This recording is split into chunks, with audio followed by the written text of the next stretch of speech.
여호와께서 집을 세우지 아니하시면 세우는 자의 수고가 헛되며 여호와께서 성을 지키지 아니하시면 파수꾼에 깨어 있음이 헛되도다. 너희가 일찍 일어나고 늦게 누우며 수고의 떡을 먹으면 헛되도다. 그러므로 여호와께서 그의 사랑하시는 자에게는 잠을 주시는도다. 오늘은 가정 치유와 서밋이 되는 전도자의 삶이라는 제목으로 하나님의 말씀을 증거하도록 하겠습니다. 할렐루야. 옆에 계신 성도들과 인사를 나누겠습니다. 전도자의 삶으로 현장을 살립시다. 전도자의 삶으로 현장을 살리는 교회를 만듭시다.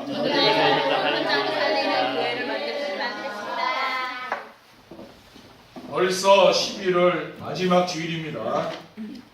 어제는 한방눈이 펑펑 쏟아져서 이제 초겨울의 날씨가 되었습니다. 11월 한 달 동안 하나님은 우리에게 치유와 서밋이 되는 전도자의 삶으로 인도해 주셨습니다. 첫 주일에는 영적 서밋과 치유가 되는 전도자의 삶, 또 둘째 주일에는 마음 치유와 서밋이 되는 전도자의 삶, 또 셋째 주일에는 무능 치유와 서밋이 되는 전도자의 삶, 또 셋째 주일에는 무능 치유와 서밋이 되는 전도자의 삶이라는 말씀을 주신 하나님께서 오늘은 가정 치유와 서밋이 되는 전도자의 삶이라는 말씀을 주셨습니다. 저는 메시지를 그냥 전하지 않고 선포된 메시지가 어떻게 성취되는가를 보면서 전하고 있습니다. 영적인 치유가 되면은 마음 치유가 되고, 마음 치유가 되면은 무능 치유가 되는 것입니다. 그리고 무능이 치유되면은 가정이 치유가 되는 것을 보게 됩니다. 세상 모든 사람들은 행복을 꿈꾸며 결혼을 하고 가정을 이루고 사는데 오늘날 가정들이 위기를 맞이했습니다. 왜 그렇습니까? 오늘 본문 말씀에 그 해답이 있습니다. 이번 주 말씀을 통해서 가정 치유와 서밋이 되는 축복을 누리시기를 주님의 이름으로 축원드립니다.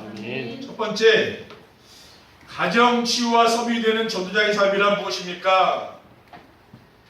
전도자의 삶을 살게 되면은 가정이 치유되고 서밋이 되는 거죠. 영적인 정상에 올라갑니다.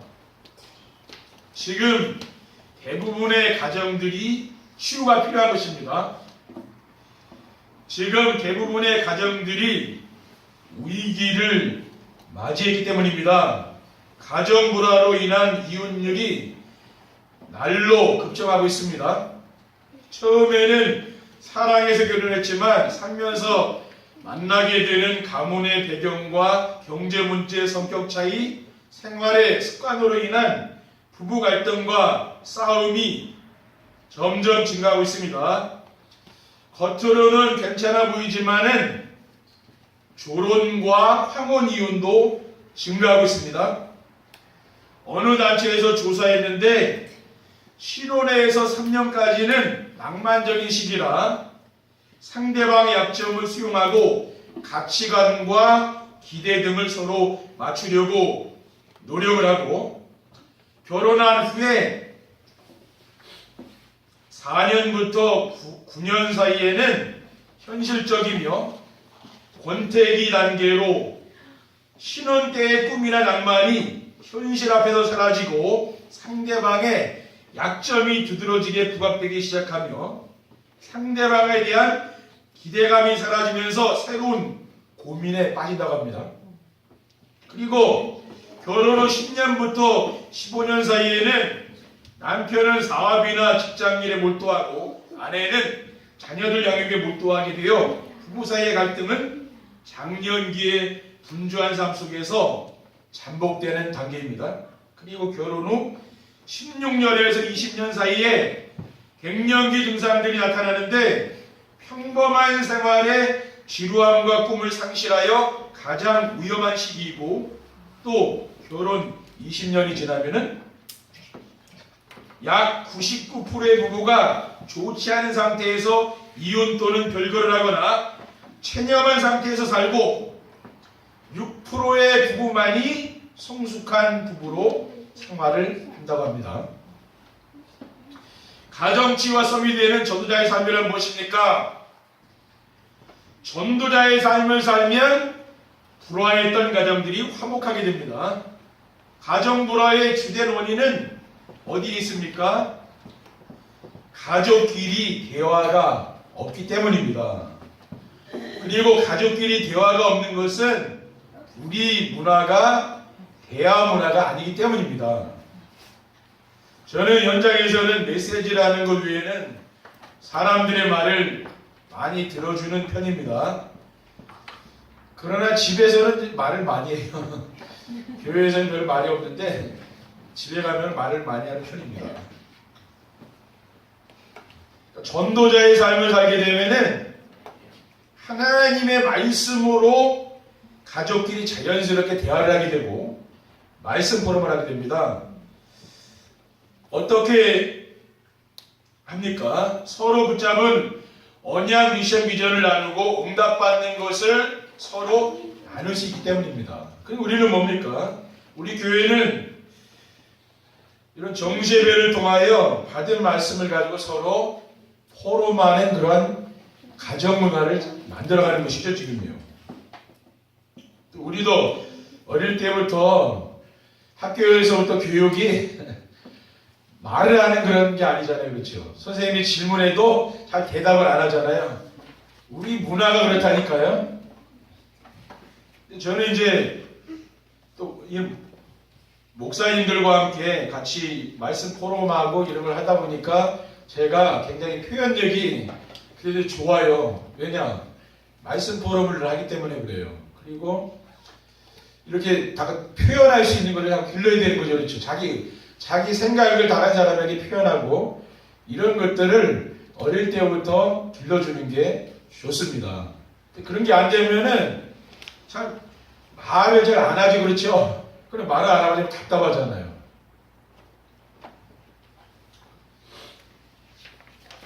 가정치유와 썸이 되는 전도자의 삶이란 무엇입니까? 전도자의 삶으로 화목한 가정생활을 하게 되면은 현장에서 썸이 됩니다. 가와 만사성이란 말처럼 가정이 화목하면은 만사가 형통하게 되기 때문입니다. 그리고 가정이 화목하면은 마음이 평화해서 직장이나 사업에 집중할 수 있습니다. 그러나 가정이 불화하게 되면 어떻습니까? 마음이 불안하기 때문에 한 가지 일에 올인할 수가 없는 것이지요. 잠언 15장 17절에 보면 채소를 먹으며 서로 사랑하는 것이 살찐 소를 먹으며 서로 미워하는 것보다 낫다고 했습니다. 그리고 마음이 평안하면 어떻습니까? 주변 사람들을 내가 돌봐주고 있는 거죠. 내가 마음이 불편하면 뭡니까? 사람 만나는 거 힘들잖아요. 마음이 평안한 사람은 다른 사람을 좋아하죠, 그렇죠? 사람 만나는 걸 좋아합니다. 빌립보서 4장 6절에 7절에 아무것도 염려하지 말고 다만 모든 일에 기도와 간구로 너희 구할 것을 감사함을 하나님께 하리라. 그리하면 모든 지각에 뛰어난 하나님의 평강이 그리스도의 손에서 너희 마음과 생각을 지키시리라고 했습니다. 아무것도 염려하지 말라 그랬어요. 모든 것을 기도로 하라 그랬습니다. 감사함으로. 그러므로 전도자의 삶으로 영적 치유와 서밋, 마음 치유와 서밋, 또 무능 치유와 서밋이 되면은 가정 치유와 서밋의 응답을 누리게 되는 줄 믿습니다. 두 번째, 가정 치유와 서밋이 되는 전도자의 삶을 살리면 어떻게 됩니까? 우리가 가정이 치유돼서 서밋이 되기 위해서는 온 가족이 그리스도의 의미를 알고 누려야 되는 겁니다.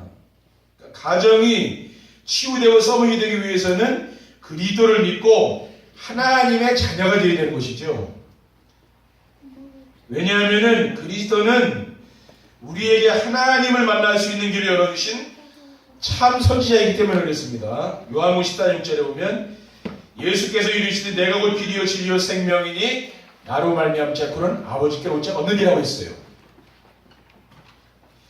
그리고 그리스도는 재앙과 저주를 가져다 주는 죄의 문제를 해결해 주신 참제사장입니다. 로마서 8장 1절 2절에 보면 그러므로 이제 그리스도 예수 안에 있는 자에게는 결코 정죄함이 없나니 이는 그리스도 예수 안에 있는 생명의 성령의 법이 죄와 사망의 법수도를 해방하였음이라고 했습니다. 우리는 이러한 언약의 말씀을 내가 암송하고 묵상해야 되는 것이죠. 그리고 그리스도는 뭡니까?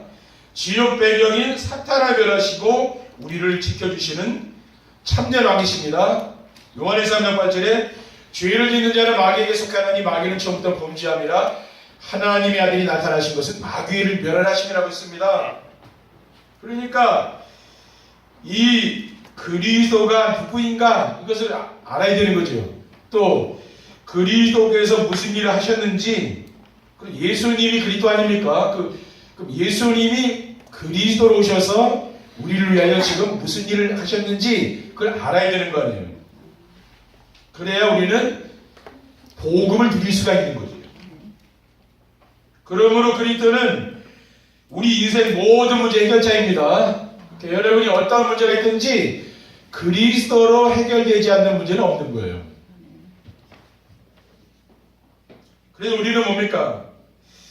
이번 주간에 2부 메시지를 통해서 뭡니까? 이것이 바로 하나님이 우리에게 주신 언약입니다. 그러니까 언약의 말씀을 내가 붙잡아야 하나님이 나와 함께하는 축복을 누리는 거죠. 그렇죠? 그러니까 이 설교에는 뭐가 들어있냐면 언약 미션 비전이 있거든요. 근데 하나님은 언약의 말씀을 붙잡은 사람과 함께하는 거죠. 그러면서 그 사람을 축복하는 거예요. 근데 우리가 언약을 못 붙잡으면 일부에서 뭐라고 했으면 그 종교생활이라고 했잖아요. 예수 그리스도에 대한 말씀이 설교에서 안 나오면은 그거는 종교죠. 다른 불교나 다른 거 다를 게 없는 거예요. 예수 그리스도에 대한 구원이 안 나오는데 그 종교 아닙니까? 그렇죠. 그건 내 노력으로 하는 거거든요. 노력을 하다 보면 영적인 문제가 오고 한계가 와요. 그래서 종교생활, 교회 오래 다니고 종교생활하는 사람이 영적 문제가 오는 이유는 복음을 잘 누리지 못하기 때문에 그런 거죠. 그렇죠? 또 복음을 잘 못 들은 거예요. 그럼 누구 책임입니까? 그거는 평신도 책임이 아니고 목회자 책임이죠. 그래서 강단에서는 이 복음의 말씀이 항상 선포돼야 돼요. 그래야 성도들이 하나님이 나와 함께하는 것을 내 삶 속에서 누리는 거죠. 그리고 가정치유와 서밋이 되는 전도자의 삶을 살려면 어떻게 하면 됩니까? 가정을 무너뜨리려는 사탄의 정체를 알고 싸워야 됩니다. 사탄은 주님 재림하시는 그날까지 세상을 멸망시키려고 하는데 그 전략이 바로 사람들을 자기 중심, 물질 중심, 성공 중심으로 살도록 하는 거죠. 그게 바로 창세기 3장, 6장, 11장 문제거든요. 사탄이 첫사람인 하와를 찾아와서 하나님을 믿지 말고 하나님의 말씀을 불순종하며 네가 하나님처럼 되라고 유혹했어요. 창세기 3장 9절에 너희가 그것을 먹는 날에는 너희 눈이 밝아져 하나님과 같이 되어 선악을 할 줄 하나님이 아심이라고 했습니다. 그리고 사탄은 가정에서도 물질 때문에 서로 싸우도록 합니다. 잠언 17장 1절에 뭐라고 했습니까? 마른 떡 한 가지만 있고도 화목하는 것이 제육이 집에 가득하고도 다투는 것보다 나으리라고 했습니다. 그리고 사탄은 가정에서도 서로 비교하며 높아지기를 유도하는 것입니다. 잠언 16장 18절의 말씀에 보면은 교만은 패망의 선봉이요 거만한 마음은 넘어짐의 앞잡이니라고 했습니다. 잠언 18장 12절에 사람의 마음의 교만은 멸망의 선봉이요 겸손은 존귀의 앞잡이니라. 그러니까 지금도 사탄은 끊임없이 가정을 무너뜨리기 위해 공격하는데 그게 뭡니까? 나 중심으로 살도록 만들어요. 물질, 성공 이 중심으로 살도록. 그게 바로 사탄의 전략입니다. 그러면은 어떻게 하면 우리가 이런 사탄의 전략으로부터 우리의 가정을 지킬 수 있겠습니까? 온 가족이 하나님이 기뻐하시는 예배 중심의 삶을 살아야 됩니다. 사탄은 우리의 힘으로는 절대 이길 수 없어요. 예수님도 와서 공격했잖아요. 40일 동안 금식했기 때문에 얼마나 배가 고프시겠습니까? 그러니까 이 돌을 갖다 주면서 떡 만들어 먹으라고 했잖아요. 사탄은 항상 뭡니까? 이렇게 우리를 시험한다는 거예요. 그러니까 눈에 보이지 않는 사탄을 우리 인간의 힘으로는 절대 이길 수 없습니다. 그래서 사탄과의 싸움에 이기려면 영적인 힘을 얻을 수 있는 예배 중심의 삶을 살아야 됩니다. 여러분이 예배를 통해 은혜 받잖아요. 그러면은 힘이 생긴다니까요. 굉장히 힘이 생기죠. 그렇죠? 은혜 받으면. 여러분이 예배를 통해서 은혜를 못 받는 사람은 힘이 빠진다는 거예요. 내가 아무리 열심히 일을 하고 공부를 하고 살아도요, 영적인 힘이 없으면 뭡니까? 사탄에게 치는 거예요. 그럼 마귀 종노래 되어야 된다는 그 말이에요. 그래서 우리는 이 세상에서 우리는 사람과 싸우는 게 아니죠. 그렇죠? 지금 계속 가정이 이혼하고 가정이 무너지는 거 왜 그렇습니까? 부부가 서로 사랑하면서 살아야 되는데 싸우는 거예요. 만나기만 하면. 그렇죠? 서로 상처가 있기 때문에 늘 싸우는 거잖아요. 그게 누굽니까? 그게 바로 마귀 전략이라. 거기에 힘을 빼지 말라고 말이에요. 그렇죠? 사람하고 싸우지 말라고 누가 싸웁니까? 사탄과 싸우시면 돼, 이제는. 마귀와. 그렇죠? 여러분 대적이 누군지 알았죠? 가정을 공격하는 대적이 누군지 알았잖아요. 그래서 온 가족이 함께 공동체 예배에 축복을 드려야 됩니다. 주일 성수와 수요 예배와 구역 예배에 참여하여 하나님의 은혜를 누리며 사는 것이죠. 고린도전서 15장 10절에 보면 그러나 내가 나된 것은 하나님의 은혜를 된 것이니 내게 주신 그의 은혜가 헛되지 아니하여 내가 모든 사도보다 더 많이 수고하였으나 내가 한 것이 아니요 오직 나와 함께 하신 하나님의 은혜라고 사도 바울은 고백했잖아요. 이것은 내가 노력으로 한 게 아니라 하나님 은혜다. 그 말은 뭡니까? 예배를 통해서 은혜를 받고 사는 거죠. 예배를 드리지 않고 열심히 해서 돈 벌어 성공한 사람은 뭡니까? 하나님께 영광 안 돌립니다. 그렇죠? 내가 노력해서 이렇게 잘 산다고 얘기해요. 우리는 뭡니까? 그게 아니에요. 하나님의 은혜로 가정이 세워지고요. 하나님의 은혜로 이렇게 되어지는 걸 봐야 되는 거죠. 그리고 히브리서 10장 25절에 보면 모이기를 피하는 어떤 사람들의 습관과 같이 하지 말고 오직 권하여 그날이 가까운 올수록 더욱 그리하자. 그러니까 여러분이 정말 하나님의 은혜를 사모하시고 정말 예배가 얼마나 소중한 것인가 이것을 여러분이 늘 생각하시기 바랍니다. 그리고 온 가족이 함께 가정에서 정시예배의 축복을 누려야 됩니다. 주일 저녁에 강단 메시지를 함께 듣고 각자 자신이 붙잡은 언약 미션 비전을 기록하여 함께 나누며 토요일 저녁에는 강단 메시지를 함께 들은 후 한 주간 동안 응답받은 것을 함께 나누는 것입니다. 그렇죠? 이 말씀이 어떻게 응답이 왔는지 그것을 또 포럼하는 거예요. 그리고 온 가족이 자기 혼자서 매일 정시예배 축복을 드려야 됩니다. 그러니까 개인이 조용한 시간에 매일 아침과 저녁에 강단 메시지를 들으며 하루를 시작하고 마무리하는 생활을 하면은 가정이 치유되어 있고 서밋의 축복을 누리게 됩니다. 여러분이 예배의 축복을 누리라. 이거 뭡니까? 우리가 정시예배 또 가정예배 이 모든 게 이게 뭡니까 이게요? 이 교회 강단을 통해서 나오는 이 메시지를 가지고 한 주간 계속 내가 그 메시지를 들으면서 그 메시지 속으로 들어가는 거예요. 이게 예배의 축복을 말하는 걸 말하잖아요. 하나님이 예배 시간에 주신 말씀이 내 삶 속에 어떻게 성취되는가 그것을 봐야 됩니다. 그래야 여러분이 신앙생활이 되는 거예요. 그렇죠? 아, 내가 이번 주간에는 이러한 문제가 있었는데 하나님이 강단에 통한 이 성경 구절을 통해서 이렇게 응답을 주셨다. 이게 있어야 됩니다. 그러면은 여러분이 다른 걸 안 따라가게 돼요. 아, 예배를 통해서 모든 걸 할 수 있는 거구나. 하나님은 이 예배를 소중히 여기고 정말 그 사무엘 선지가 뭡니까? 어릴 때부터 성전에서 그 엘리 제사장이 사는 그 성막에서 어떻게 했습니까? 어릴 때부터 언약 옆에 누웠잖아요. 언약의 말씀을 어릴 때부터 사모하면서 사무엘은 이 언약의 말씀을 집중한 거죠. 우리 렘넌트들도 마찬가지예요. 어릴 때부터 이 언약에 집중해야 됩니다. 그렇죠? 그러면은요, 하나님이 여러분을 시대살릴 서밋으로 세우는 거예요. 왜냐? 하나님이 지금 내가 누구에게 복을 줄까 찾고 있거든요. 근데 다윗을 보니까 어땠습니까? 하나님 볼 때 내 마음에 합한 사람이라 어릴 때부터 아버지 양을 치면서 산속에서요, 뭐습니까? 하나님 말씀에 집중한 거예요. 그렇죠. 그리고 자기가 치는 그 양, 자기가 하는 그 일에 최고로 잘한 거죠. 그렇죠.